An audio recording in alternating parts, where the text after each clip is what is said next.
మనకి సామెతలు ఊరినే పుట్టవని అంటారు. పెద్దలు చెప్పేవాళ్ళు, 100 ఎలుకల్ని తిన్న పిల్లి కాశీ యాత్ర చేసింది, దెయ్యాలు వేదాలు వెళ్ళించాయి అని సామెతలు మనం వింటూ ఉంటాం తరచుగా. ఈరోజు వైసీపీ నాయకులు జగన్మోహన్ రెడ్డి గారు కానీ,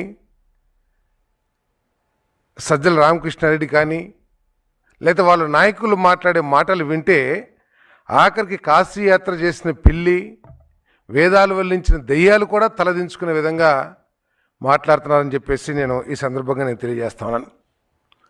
వాళ్ళ ప్రెస్ మీట్లు చూస్తూ ఉంటే, లేకపోతే వాళ్ళు మాట్లాడుతున్న మాటలు చూస్తూ ఉంటే తడుముకోకుండా అబద్ధాలు ఎలా చెప్పాలి అని ఆలోచించే ముఠాకి వీరందరూ కూడా పెద్ద ఇన్స్పిరేషన్ లాగా కనపడుతున్నారని చెప్పేసి కూడా నేను మనవి చేస్తా ఉన్నాను. మనందరం కూడా ఇటువంటి అబద్ధాలు చెప్పే వాళ్ళని గోబెల్స్ ప్రచారం అని చెప్తా ఉండేవాళ్ళం.